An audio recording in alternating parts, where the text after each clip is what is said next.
Taki from bigheadtaco.com, and I'm coming to you here from my home studio to do my first impressions and the announcement of the brand new, this is the X-Pro2, this is not what I'm announcing, the brand new X100F from Fujifilm. I have the X-Pro2 Graphite Edition, and I only had it for a very short time, and I haven't really had time to shoot with it. It's the same as the non-graphite edition, which I'm using to actually film this video, but the only way I can use it is by playing with it and using it in my video. So that's a long explanation of why I'm using this.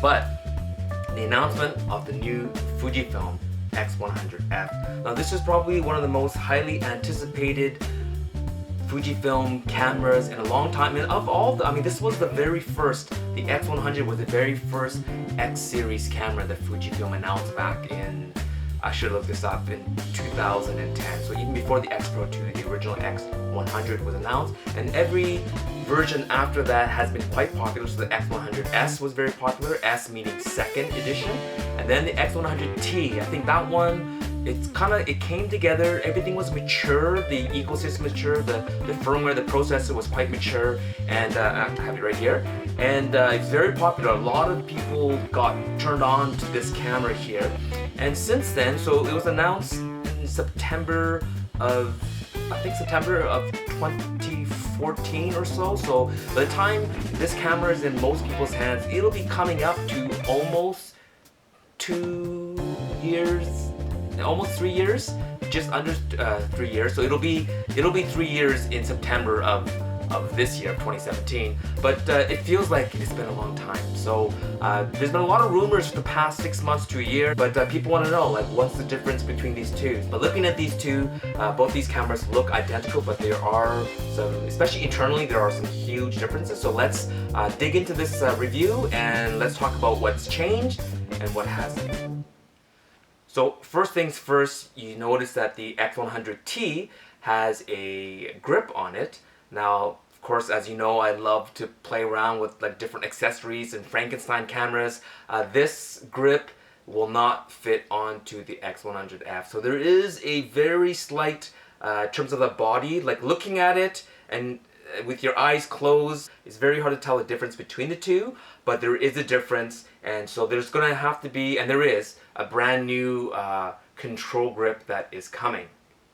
What hasn't changed though, and I was actually surprised by this, is the lens. The original 23 f2 lens on the, I guess it's the first X100, and the X100S, X100T, now the X100F. I was worried because the original X100, I'm pretty sure it was like a 12 megapixel, you know, the S and then the T. I was convinced from the original 12 megapixel X100 to the new 24 megapixel. So even from the T, this is a 16, this is 24. So this has 50% more pixels than the previous version. I thought that this, you know, going on to a 7-year-old, 6.5-year-old lens, that it wouldn't be able to handle, especially the micro contrast of the new sensor. But I was talking to Billy, one of the Fuji guys, the original Fuji guys, hey Billy, and he had said that they were confident in the original design, and that by looking, the engineers, they could see that this older lens, yes, it can still handle the demands of the 24 megapixel sensor. So I'm pleased, and I looked at it. The raw files are not yet available for us to look at because, of course, Lightroom has to update the profile, but we can shoot internally in RAW and then in camera convert it to JPEG, and I've looked at this and it can definitely handle the micro contrast of the brand new sensor as well as the processor. So in terms of the processor, it is the same that's in the on the X-Pro2, on the X-T2, as well as the newly announced X-T20. So that was kind of a curveball, wasn't it? The X-T20. So here we go, I should move my finger out of there. So pretty much the same sensor. So this whole new generation, this fourth generation sensor, as well as this new X Processor Pro. So the previous processor was called the EXR, and it was a version 2. So I thought this would be EXR version 3 for perhaps the consumer level camera, but no, they're using the X Processor Pro on all these newer cameras except for the X A3, which uses a different sensor as well. It's the Bayer AA filter style, where this one here is the non-Bayer proprietary to Fuji. And so same processor, same sensor as the X. So again, so the X-Pro2, XT2, XT20, and now the X100F.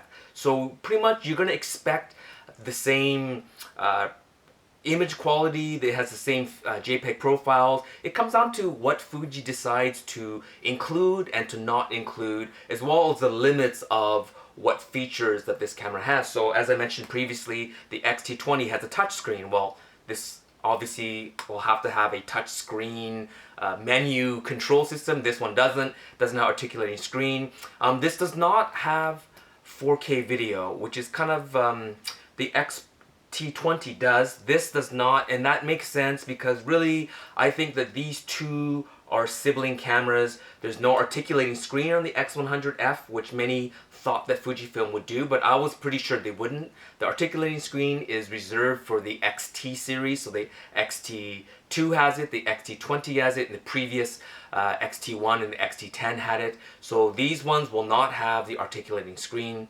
As I mentioned, the lens is the same, so it can take the same TLC and the TCL, teleconverter lens, and the WCL, the wide converter lens, will still fit in any of these. So as you can see, I'm using the older, the filter adapter and lens hood from the X100T, and I just popped it onto the X100F. So anything that goes onto the lens will still work on the brand new X100F. Other differences is that if you look at the top panel here, I'll insert pictures, but the new X100F has the ISO dial, similar to the X-Pro2, where it's actually built into the shutter speed dial, and that really is an homage to. I have my old Minolta CLE, and as you can see, the CLE has the exact same style of inserting the ISO, or back then they had the ESA there. ISO speed integrated into the shutter speed dial, so you know it has this. You know, I've taken pictures of both of these. You could see that this is definitely a retro designed camera, the X100 series as well as the X-Pro series. So that has been integrated. Some people, they say they have a hard time looking at it because it's kind of small. It is a bit small-ish versus the XT2 that has a dedicated dial. But really all you have to do is, if you can't see it well, on screen, if you have in your LCD or EVF mode, you can see the ISO changing. Just as you change it, look at the screen, or if you're in here, look at the screen. Because I think when you're shooting ISO, you just spin it this way anyways. You shouldn't have to look at it and then go back down. So that's one of the tricks that I found that was useful for me.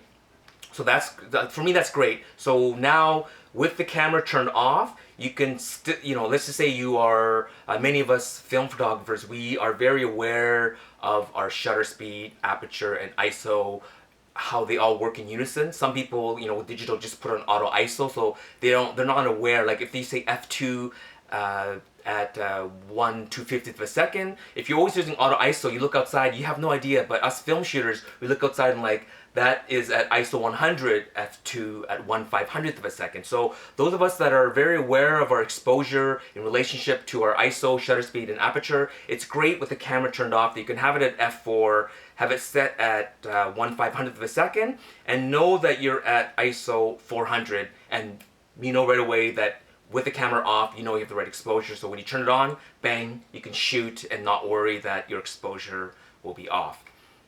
Another thing is it has that new Fujifilm exposure compensation dial that has that C mode that allows you on screen to go plus or minus 5 stops exposure. I'm not a big fan of that. I don't know of anyone that uses it. If you're going plus or minus 5, I say you should just learn how to shoot in manual mode anyways, but it's there if you want it or need it. Externally, you can't see. You know what? Actually, I'll focus on the external stuff right now. But I noticed just small things like there's first of all, there's a front and rear control dial, command dial on the new X100F, where the X100T only had it on the back.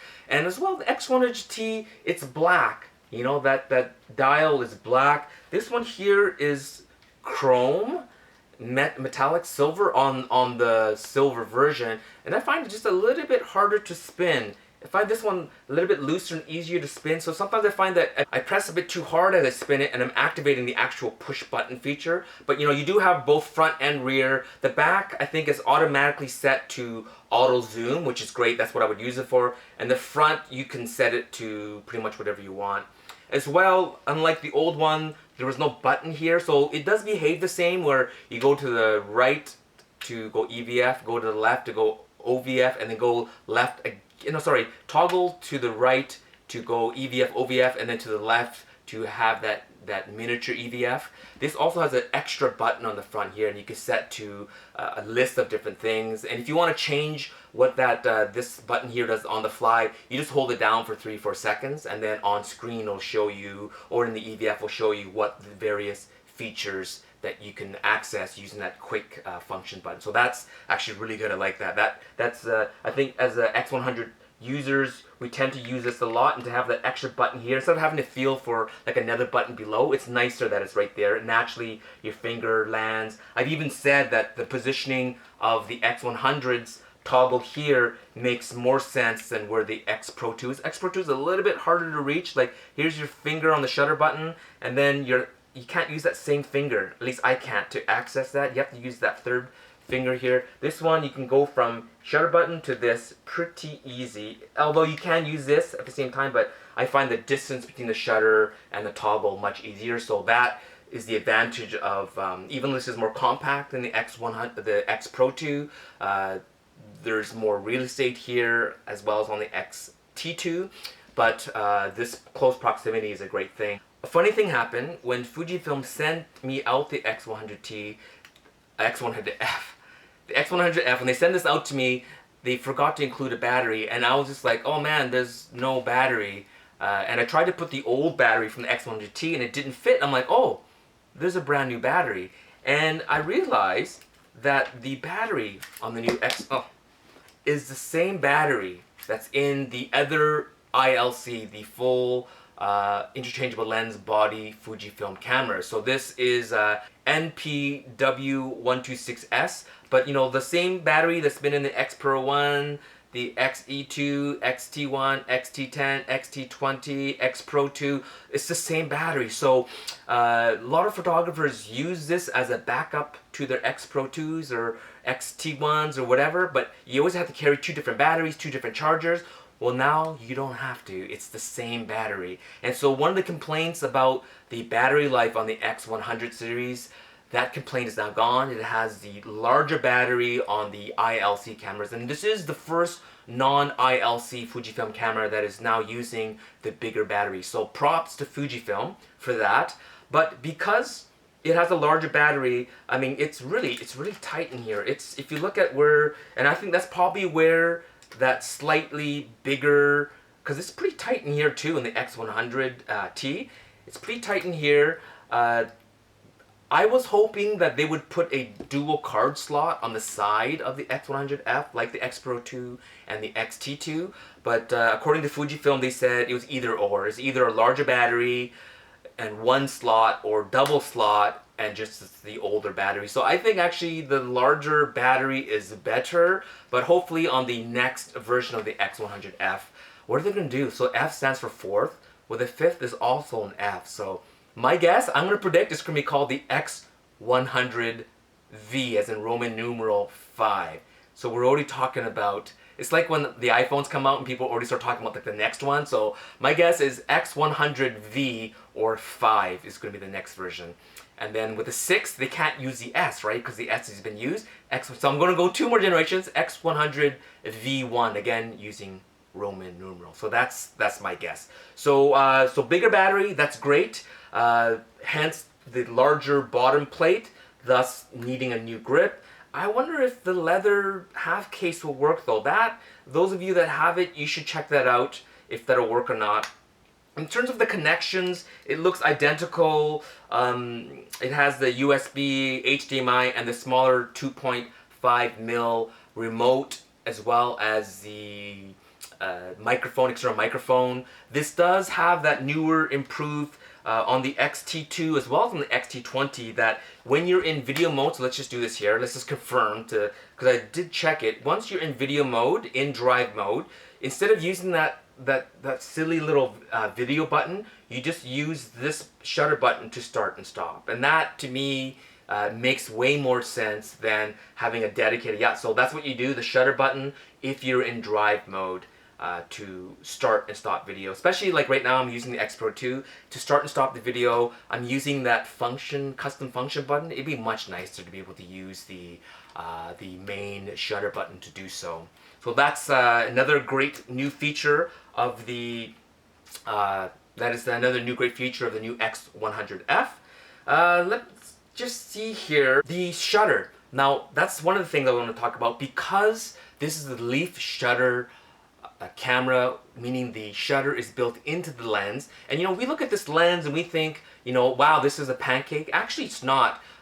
These cameras have a little circle with a line through it, and the Fujifilm X100F, it's over there. And most cameras here, even the X-Pro2 has it right there.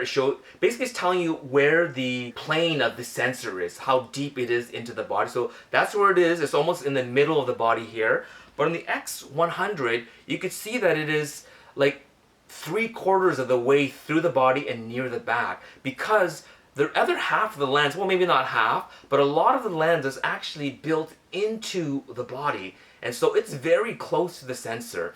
And because of that, because it's the same lens with the built-in shutter, I was thinking maybe they might go to 1/8,000th of a shutter speed. But for leaf shutter, I don't know if there is a leaf shutter camera that does mechanically over 1/4000th. I think even the Leica Q, which is a leaf shutter, is 1/4000th. And so that is the maximum shutter speed, because of course it's the same shutter, same lens as the X100T, which is fine. I just kind of got used to the 1/8000th mechanical on the X-T2 and the X-Pro2, as well as, let me just see here, no, on the X-T20 is also limited to 1/4000th. But because it's leaf shutter, a different subject, but because of that, you can flash sync to a much higher speed, up to 1/4000th, but you might get a little bit of vignetting, probably comfortably at 1/2000th of a second, 1/1000th. So flash shutter, the flash sync is much higher. It's much quieter than using a standard focal plane shutter. So that's the advantage of having this type of camera. What else is there to talk about? The moving of all the buttons. So this is the thing that has been bugging me since, it's the same with Leica and other brands, putting the buttons on the left side. I told Fuji, I think the S and the original had the drive motor on the left side, and I said, look, please move all the shooting features to the right. I'm still not happy with the shooting features to the left, but at least when you're shooting, I want to be able to access it. And the X100T doesn't have that, other than the view mode, play, delete, and then the extra function is all on the left. Well, the Fujifilm X100F, it has everything to the right that does it because, like, in a purposeful way. And what I mean by that is, for instance, the X30, the XT1, XT10, now the XT20, they all have all the buttons on the right side, but they're not doing it out of functionality or like to make it because everyone's saying it they want, right? It's because of the articulating screen, right? You can't put buttons on this side because of the articulating screen, and that's why they move everything over. But like the X-Pro2 also did that. Everything to the right. And to me, that is a pro feature. All the buttons to the right is where it should be, so you can access everything. And the X100, one of the irritating things about it was that the T is better, like I said. It had these features to the left, and I don't like that. The new F, happy to say, has moved everything over to the right.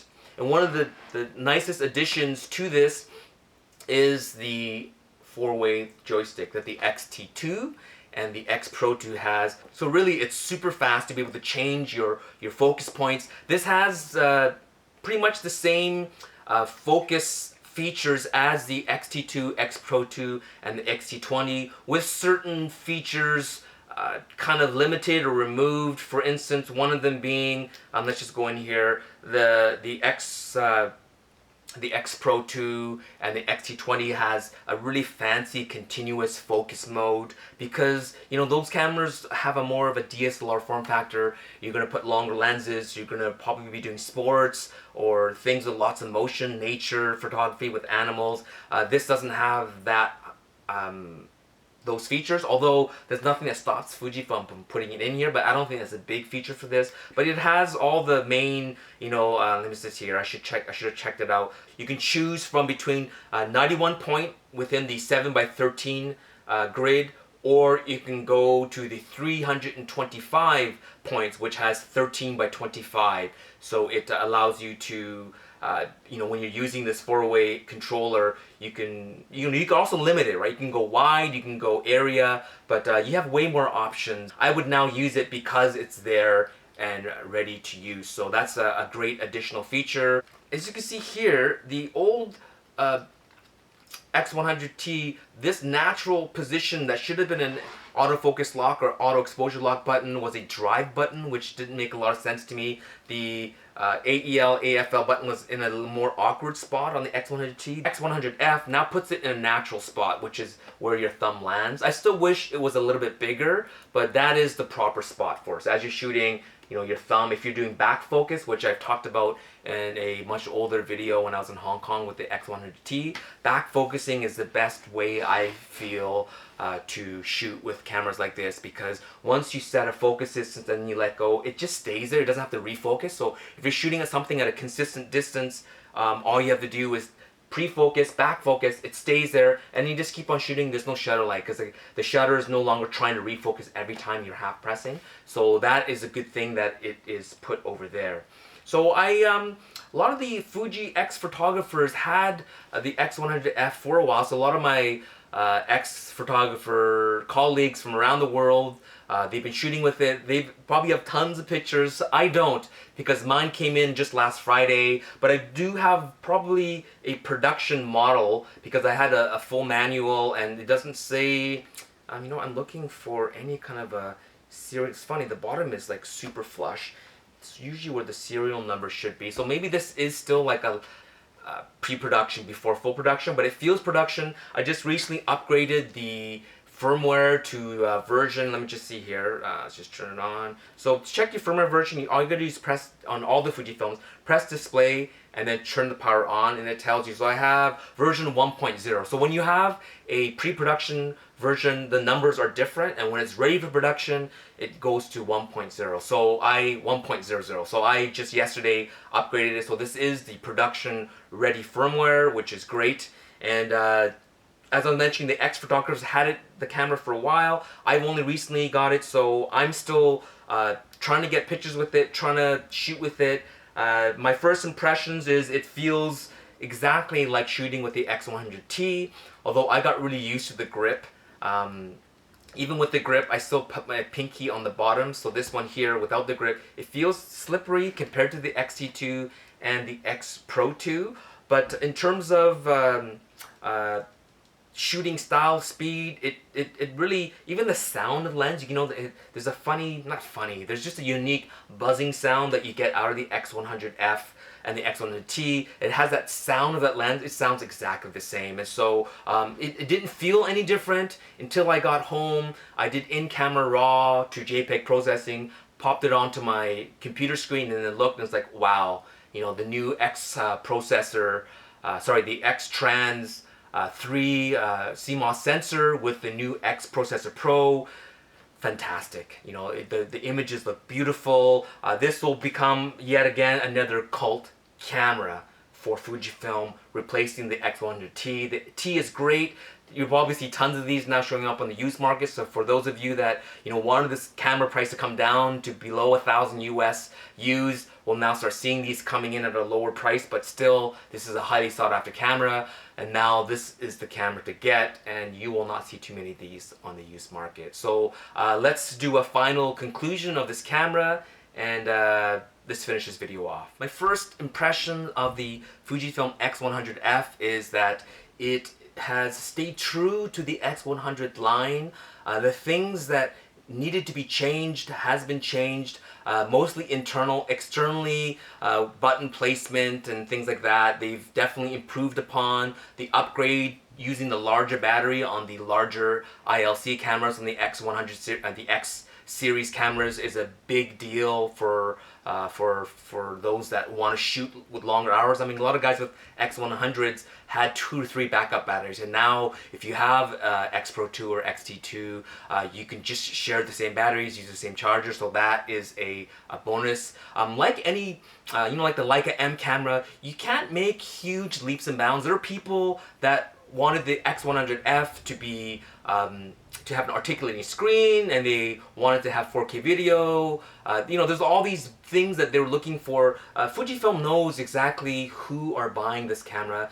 In terms of competition, like the Leica Q or the Leica M or like the Sony A7 series, or even like the Panasonic GH4 and now the GH5 series, they kind of have a niche market. They kind of know who their customers are. This is not going to be competing with any of the cameras that I mentioned, and off the top of my head, the closest camera that I know of that often gets compared to the Fujifilm X100 series is the Ricoh GR, and even to me, those two are very different cameras that are they're probably catering to the same type of photographer, street photographers, guys that want a larger APS-C size sensor and a smaller form factor. But even still, the way you shoot in Ricoh GR versus a X100, totally different. So this isn't a class of its own, in my opinion. The closest really would be the Leica Q or the Sony RX1 Mark II, is that what it's called, or RX, whatever that is. It's a fixed lens, larger sensor, point and shoot that has all the features of a interchangeable lens camera, right? So Fujifilm knows that guys that shoot this, it would have been nice to have an articulating screen, but like I mentioned, they've already gone thicker from the X100T, and so to put that articulating screen, it would have made it even thicker. I am a bit surprised that the body was not weather resistant, wasn't WR. I was talking to Billy from the Fuji guys, and he did mention that because this lens design designed without considering weather sealing back when the original X100 came out, and he mentioned something about there's some kind of a vertical mechanism in here. It just was not possible to make this weather resistant, a WR camera, and so it would have to be the fifth version of the X100 where they would have to redesign the entire lens to make this WR, and so that's the only thing that surprised me, but everything else on here is kind of expected. I didn't expect it to have 4K video as well. I was hoping that they upgraded this to the 3.5mm, but again, they don't. It's funny, Fuji has this mic input in almost all their cameras, but they're not really video centric, although this new sensor and processor, as I mentioned, I'm shooting this video using the X-Pro2, can handle video quite well. For these type of videos, it can handle video quite well. And so those are the things that that I noticed. Having the ISO dial is also great. In terms of competition though, within the ecosystem of Fujifilm, I did actually a 3-part YouTube video series, as well as written articles on my blog, as well as on FujiLove. Is really when the original X-T10 came out, I felt that these two were sort of like as a backup camera for those that are already into the Fujifilm ecosystem, that they wanted a second, lighter, smaller body. Which one would they choose? And I actually had quite a few people asking me, should they choose an X-T10 with a compact lens, or should they choose the X100? And at the time, there was no 23 f2 lens for the X-T10, and so there was no direct comparison between the two, but this was still a thing. So if there is any competition to the X100F, I think it really is the XT20 with the 23 f2 WR. Now the XT20 is also not WR, but this lens is WR, which to me is a big deal because I don't want my lens to be fogged. I don't want it to get dust or sand in here and get all speckled up. But I think really, in terms of pricing too, I think it's about $1,300 US MSRP. This is $900 for the body and $450 for the lens. So we're talking $1,350 versus $1,300. In terms of price, very similar. In terms of weight, I should have waited, but this will be obviously heavier, but you know, same sensor, same processor, but with a couple of key feature differences, meaning this has a leaf shutter, faster flash sync, quieter shutter. This one here though, this has a articulating screen, which the X100F does not have. This also has 4K video, which X100F does not have. This has a hybrid electronic and the optical viewfinder. This just has the standard EVF, the 2.36 million, however many refresh rate. This also has a high performance mode like the XT2, but I don't know exactly in terms of what the refresh rate on the EVF is. But if you are shooting, so especially the fact that the batteries are now the same, if you have an X-Pro2, an XT2, and you are looking for a lighter backup camera that, you know, let's say you want to leave your X-Pro or 2 or the XT2 at home on lighter shooting days, you're going for a hike or a jog, and you just want to take, you just want to take a compact-ish, full power Fujifilm X series camera with a 24 megapixel sensor, I think these two are really your choice. And if you have an X-Pro2, it might make sense to buy this as a backup. But you know what though? If this was the backup, you gain 4K video and you gain an articulating and as well as a touch screen on this. So, and also vice versa, if you have an XT2 and you always hope that it had the hybrid viewfinder, well maybe a backup to that will be the X100F. And so I'm going to do a video series comparing these two. So I think out of all the cameras, the only competition to the X100F is actually within the Fujifilm ecosystem. So XT2 versus X100F, I think in terms of price, in terms of performance, these two are the two cameras to look at for those that are looking for one camera to do everything or a backup to your already powerful X-Pro or XT2 camera system. So look for a long-term review once I get a production copy from Fujifilm. But this camera is a home run and I know this will do very well. So thank you so much for watching, everyone. There's going to be tons of other reviewers reviewing this camera, so check out those other videos as well as the official Fuji Guys video. Go Ninja, go Samurai on the, I always end up pointing on the wrong side, I think it's here. Go Samurai on the like button. It really does help out when you like my videos. It helps me with finding sponsors as well as I don't know what else it helps. It maybe just makes me feel good. But anyways, if you like the video, please like. If you aren't following, please follow. I review for Fujifilm, for Leica, for Ricoh, for Canon, other brands. I shoot film, I shoot instant, I shoot digital. It's all good. So thank you so much for watching and happy shooting.